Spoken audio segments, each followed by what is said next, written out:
Bisa lah saya minta waktunya sedikit. Ya boleh. Terima kasih Bu ya gitu. Jadi Pak. Jadi terkait dengan observasi Bu ya, sebelum kita masuk di kelas, nanti jadwalnya di kelas berapa? Kelas 3 Pak. Hari apa itu? Pelajaran nanti kita pada saat pembelajaran di kelas sekolah kita itu apa ya Bu? Tujuan pembelajarannya itu Pak tentang memahami proses bisnis di bidang akuntansi dan keuangan lembaga. Nah, kebetulan untuk minggu ini Pak yang saya ajarkan itu tentang perusahaan jasa. Karena untuk proses bisnis ini nanti insya Allah saya pakai untuk 2 semester. Ada 3 perusahaan yang harus saya bahas. Jadi nanti pertemuan nanti itu akan membahas tentang memahami proses bisnis ya. Perusahaan jasa. Jasa saja khusus jasa.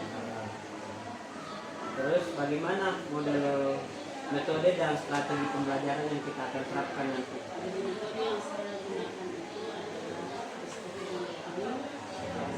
Strateginya itu yang pertama yang saya lakukan adalah ada 3 tahap yang harus saya lakukan. Yang pertama itu yang sekarang sementara berlangsung, yaitu memberikan penjelasan tentang perusahaan jasa. Kemudian yang kedua setelah itu saya membagi kelompok, saya buat proyek Pak. Dari kelompok 3 atau 4 orang, kemarin saya sudah bagi itu sebanyak 6 kelompok. Kebetulan pembagiannya itu berdasarkan zona tempat mereka tinggal supaya memudahkan siswa. Karena saya lihat kalau masalah kemampuan itu masih rata-rata, belum ada yang terlalu menonjol. Seperti itu Pak kondisinya sekarang siswa. Jadi metodenya nanti seperti ini ya. Iya, seperti ini. Kemudian penilaian kelompok dan yang ketiga itu penilaian keaktifan dalam diskusi. Artinya begini, jika individunya bagus, secara otomatis kelompoknya juga kan pasti bagus. Mempengaruhi nilai kelompok. Jadi saya sampaikan kepada siswa, jadi kalau ketua kelompok mampu memanage temannya di bawah, ya jelas pasti kelompoknya akan bagus. Jadi saya minta anak-anak saya ajar supaya memiliki jiwa kepemimpinan dalam satu kelompok. Jadi untuk pengelolaan nanti supaya tertib, ya, Ibu menyampaikan penilaian ya, bahwa penilaian ada beberapa ya. Untuk mengantisipasi tantangan dalam pengelolaan kelas ini, kira-kira apa tantangannya? Tantangan yang saya dapatkan ini Pak, kemarin pada saat saya bagi kelompok ada beberapa siswa yang tidak hadir. Dan ada yang sakit, dan ada yang hampa. Tantangannya itu saya berikan tekanan kepada ketua kelompok dan anggotanya yang sudah ada, bagaimana mereka bisa meyakinkan siswa yang tidak hadir supaya hadir dan aktif dalam observasi nanti di lapangan. Karena kalau tidak akan mengaruhi nilai individu dan nilai kelompoknya. Kemudian tantangan yang lain lagi adalah waktu yang mereka gunakan. Mungkin yang maksimal paling sore hari Pak. Ini lagi mudah-mudahan bisa, mudah-mudahan waktu yang mereka gunakan bisa dipakai secukup mungkin. Luar biasa. Bagaimana kedisiplinannya saja anak-anak dalam berkelompok. Luar biasa. Baik Bu. Dalam satu kelas biasa kita dapatkan adalah pemahaman anak-anak itu berbeda-beda dan ada level-levelnya, ada yang level tinggi, sedang dan rendah. Bagaimana Ibu mengakomodasi perbedaan kemampuan minat atau gaya belajar siswa seperti itu? Dengan cara mereka boleh bertanya kepada teman sebaya, teman kelas maksudnya. Persebaya ya? Iya. Boleh juga langsung kepada saya seperti tadi pada saat mereka membuat buku besar. Kami saya lihat ada beberapa siswa juga yang tidak mau diganggu. Ini kan banyak siswa yang masih agak kurang pemahamannya, tapi ada beberapa siswa di belakang yang menyendiri, sepertinya mereka tidak mau diganggu, jadi saya arahkan untuk ke depan bertanya langsung. dengan saya tetap memberikan memberikan arahan kepada siswa yang sudah memahami agar bisa membantu teman-temannya menjelaskan apa yang mereka belum pahami. Jadi punya trik sendiri ya kalau ada misalkan siswa yang gayanya tidak mau bergabung dengan temannya, itu antisipasi itu sudah ada format yang sudah disiapkan ya. Sama juga dengan anak-anak yang misalkan tingkat pemahamannya rendah, itu juga sudah siapkan strateginya. Penyesuaian seperti apa? Maksudnya strategi apa yang disiapkan untuk anak-anak yang seperti itu? Strategi yang saya gunakan itu lebih mengarahkan mereka pada mengerjakan tugas-tugas yang diberikan. Karena dengan adanya tugas, saya di rumah nanti mereka bisa mengurangi menggunakan HP untuk bermain. Ya. Jadi kemudian pada saat mereka melakukan tugas dan salah, tetap saya berikan peluang untuk memperbaiki. Utamanya untuk anak-anak yang memang tingkat kemampuan pemahamannya yang kurang. Karena kadang perbaikan itu dilakukan 2-3 kali kita saya berikan kesempatan. Ya, perbaikan Bu ya. Iya. Luar biasa. Sekarang berhubungan dengan kolaborasi dengan siswa, ya. Bagaimana Ibu melibatkan siswa dalam pembelajaran aktif dan berkolaborasi sesama satu kelompok? Dalam berkelompok Pak ya. Iya. Kalau dalam berkelompok yang jelasnya masing-masing kelompok itu mengangkat permasalahan. Jelas dari usaha yang mereka pilih saja itu sudah jelas masalahnya beda-beda. Betul. Beda-beda. Bagaimana mereka bisa mengatasi masalah tersebut. Begitu Bu ya. Terus apakah ada kegiatan kelompok atau diskusi yang direncanakan? Ada. Jadi kalau untuk proyek ini pasti ada Pak. Dan mereka harus siap memang baru turun ke lapangan. Artinya saya sampaikan ke siswa tantangan terbesar itu adalah bagaimana komunikasinya dengan pihak usaha. Karena tidak untuk kemungkinan pada saat mereka ke sana mereka disuruh pulang. Jadi tinggal bagaimana mereka pintar-pintarnya berkomunikasi supaya mendapatkan masalah yang mereka angkat itu bisa terselesaikan nanti dengan hasil komunikasinya itu. Luar biasa itu. Iya. Sudah jelas nanti rencananya seperti apa, tujuan pembelajarannya, model pembelajarannya, strategi yang digunakan. Salah mungkin dia akan diterapkan nanti pada saat observasi ya. Salah Pak, minggu genap. Genap ya. Pembicaraan kita untuk pra observasi mungkin cukup Bu.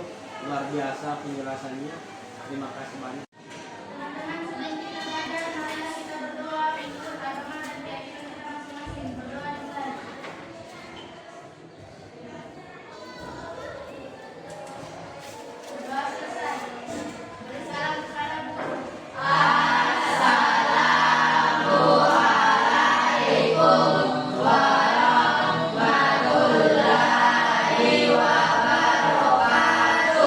Waalaikumsalam warahmatullahi wabarakatuh.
besar, diperkecil.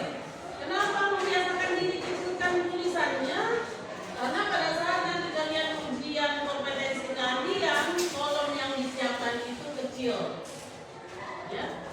Jadi jangan sampai tulisanmu keluar dari kolom, kan kurang indah. Ingat, akuntansi itu seni pencatatan. Ya, seni pencatatan. Kalau seni berarti berhubungan dengan yang bagaimana kalau seni? Kalau seni berhubungan dengan yang bagaimana? Yang bagus, yang apa lagi? Yang indah, apa lagi? Yang baik. Jadi kalau tulisan tak cakar ayam berarti tidak merupakan seni pencatatan. Artinya namanya seni amburadul. Ya. Tidak menilai seni kalau tulisannya tidak bagus. Terus saya kurang bisa menulis bagus, belajar, latih tangannya, ya, supaya bisa menulis yang bagus. Jadi ini ada contoh, tulisannya sudah bagus, penulisan angkanya sudah rapi, artinya kalau dia jutaan berada di posisi mana, ratusan di mana, ribuan di mana, puluhan di mana, satuan di mana letaknya, gitu, supaya kelihatan indah. Nah kemarin waktu kita coba buku besar kan banyak yang tidak seimbang. Nah ternyata masalahnya adalah ada yang salah jumlah, harusnya ditambah dia kurang, harusnya dikurang dia tambah. Gitu. Kemarin harusnya dia berada di posisi debit, dia simpan di posisi kredit, ada di posisi kredit, dia simpan di posisi debit. Itu kan kemarin. Nah makanya saya ingatkan lagi bahwa untuk akuntansi, kita belajar akuntansi perlu ketelitian yang tinggi. Akuntansi, kita belajar akuntansi perlu ketelitian yang tinggi. Ya, harus teliti, harus cakap. Makanya kalau akuntansi itu sebenarnya jurusan yang apa ya, tingkat kesulitannya yang lumayan. Ya. Jadi meskipun kita pintar, kalau kita tidak teliti, maka akan kita juga mengerjakan pembukuannya. Itu ya, bisa dipahami? Bisa. Sekarang ada pertanyaan nggak di sini? Di mana kira-kira yang agak kalian bingung di buku besar ke neraca saldo? Ada pertanyaan nggak? Coba, siapa yang mau bertanya? Saya persilakan. Supaya nanti begini nak. Supaya nanti pada saat presentasi kalian bisa menjelaskan seperti itu. Jadi begini nanti kalau presentasi ya. Nanti kalian tampilkan jurnal. Oke, yang pertama kalian tampilkan adalah bagaimana sejarah usaha itu. Ya. Kemudian yang kedua bagaimana transaksi yang terjadi dalam usaha itu. Jadi sudah saya sampaikan kemarin bahwa transaksi yang kalian ambil adalah transaksi yang berhubungan dengan jasa. Ya. Jadi di dalamnya ada modal, ada perlengkapan, ada peralatan, ada. Kenapa akan berada di belakang? Kebetulan bapak yang seperti si ibu. Di sini saya simpulkan, sebelum kita tutup saya simpulkan dulu bahwa kegiatan observasi atau proyek yang akan kita lakukan ke depan itu sangat membantu kalian melihat bagaimana perusahaan jasa yang sudah kita pelajari secara teori langsung ke lapangan. Ya. Kita bisa lihat langsung bagaimana itu perusahaan jasa. Ya. Ini gunanya proyek. Ya. Kalau bicara tentang proyek berarti harus ada proyek yang kita dapatkan. Proyeknya nanti adalah dalam bentuk laporan, ya, laporan tentang bagaimana perusahaan yang kalian angkat, ya. Kemudian bagaimana pembukuannya, ya. Kemudian bagaimana kalian nanti berdiskusi di depan, ya. Kendala pasti kalian dapatkan, tapi itu adalah merupakan pengalaman yang sangat berharga, ya, buat kalian ke depannya karena kemungkinan selepas dari sini SMK 1 ini kalian akan keluar di lapangan menjadi pekerja, menjadi wirausaha atau melanjutkan ke perguruan tinggi. Jadi kalau mental kalian sudah kuat dalam menyelesaikan proyek ini, insya Allah itu akan kamu pakai untuk bekal kamu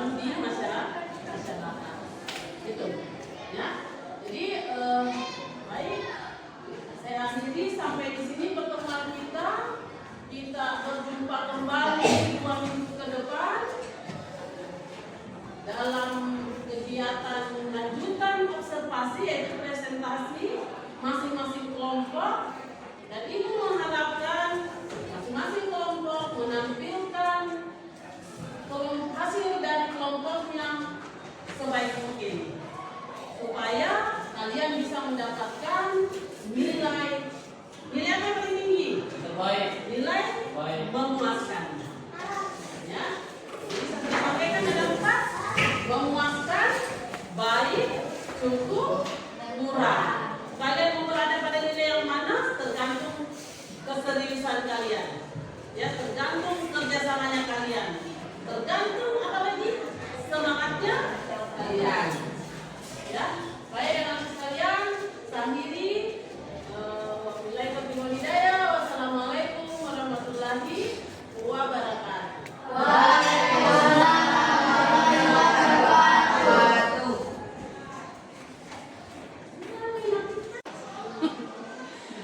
Assalamualaikum Mudia. Waalaikumsalam Pak. Gimana kabar Kak? Baik. Baik. Kita sudah melakukan pembelajaran di kelas di. Alhamdulillah sudah Pak. Iya. Bagaimana perasaan Kak? Di kondisi kelas itu ya lumayan kacau, tapi ya disitulah bagaimana kita sebagai guru harus bisa mengatur kelas dengan baik kembali. Tapi kamu belajar terlaksana Kak? Alhamdulillah terlaksana Pak, cuma agak molor waktunya. Jadi ada hal-hal baik yang kita sudah lakukan. Ada hal-hal baik yang sudah kita lakukan. Untuk tadi ya pastilah hal-hal yang baik Pak kita lakukan sudah ada. Seperti apa itu Bu? Tadi saya mengingatkan kembali tentang bagaimana kesepakatan kelas karena kondisinya tadi kan kurang bagus pada saat saya masuk, jadi saya ingatkan kembali kepada mereka bagaimana kesepakatan yang sudah kita bicarakan di awal pertemuan semester ini, utamanya tentang disiplin waktu. Saya tadi atau kemudian bagaimana saya memberikan motivasi kepada anak-anak, motivasi belajar, motivasi ibadah, termasuk itu saya ada terjadi perubahan pada sikap siswa.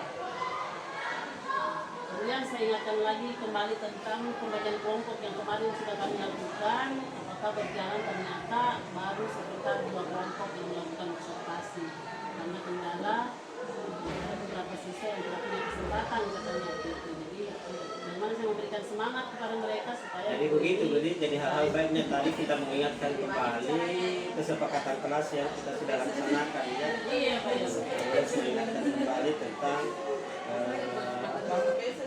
bagaimana bertakwa kepada Tuhan Yang Maha Esa. Kalau kita pakai skala pembelajaran dari skala penilaian dari 0 sampai 100, menurut Ibu ada di posisi di mana Ibu? Tentang pembelajarannya Pak. Penilaiannya Ibu Di posisi 90%. luar biasa, 90%. Ya, terima Pak teman saya. Terus kita lanjut Bu ya. Adakah hal-hal yang perlu diperbaiki dari pembelajaran kita? Saya pribadi ada. Sebagai guru saya masih banyak kekurangan. Contohnya kontrol emosi, apalagi di kurikulum Merdeka Belajar ini kita harus lebih bisa menerima berbagai karakter yang ada di dalam kelas, karakter siswa dalam kelas, itu yang pertama. Kemudian untuk siswa,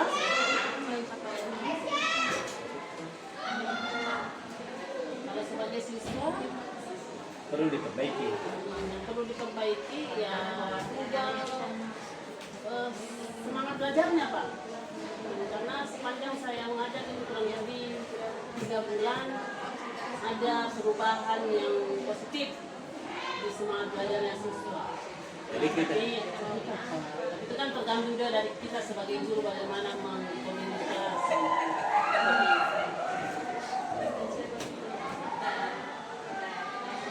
Jadi Ibu sudah meningkat, sudah menerapkan pembelajaran yang berdiferensiasi ya. Sangat sering Pak, sangat sering. Jadi saya lebih ke pembelajaran yang berdiferensiasi. Karena kalau bukan seperti itu anak-anak tingkat kepeduliannya terhadap pembelajaran kurang. Dan terintegrasi dengan kompetensi sosial ekonomi.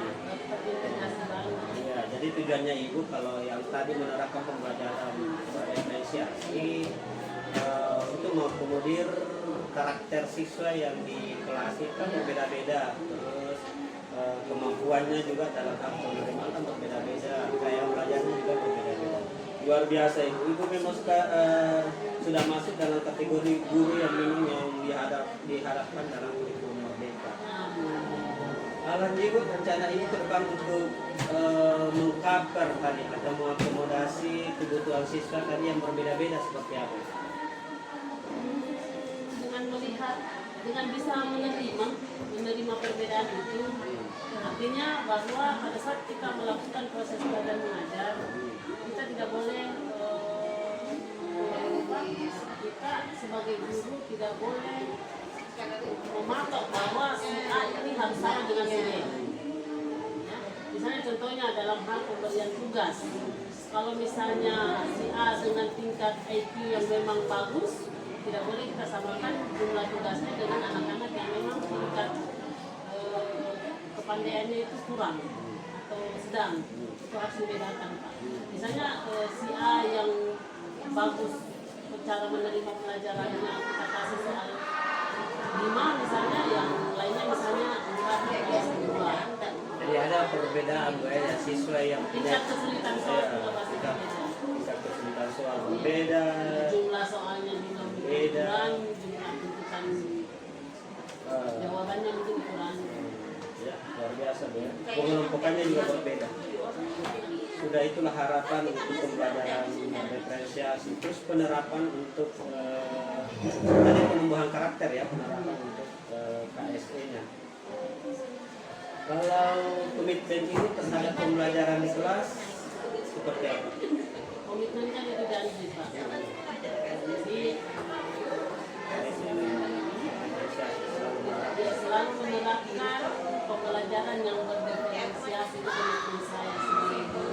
Karena kalau dulu sebelum adanya kurikulum Merdeka Belajar ini, terus terang memang saya lebih banyak ke metode ceramah bervariasi, dan itu adalah hal yang sangat membosankan sebenarnya buat siswa. Jadi sekarang kita harus merubah cara pola berpikir kita hal mengajar ini ke pembelajaran berdiferensiasi. Jadi dulu ibu jadi guru pembelajaran berpusat ke Siswa. ke guru. Kalau dulu, Iya. kalau sekarang kan sudah berpusat dulu. Jadi perubahannya sudah sangat luar biasa Bu ya, bisa melaksanakan kurikulum Merdeka. Sekarang sudah menerapkan pembelajaran berdiferensiasi, sudah terintegrasi dengan KSE, dan sekarang pembelajaran berpusat sama siswa. Didik ya, luar biasa Bu. Untuk pembicaraan kita mungkin terima kasih banyak atas waktunya sudah nih.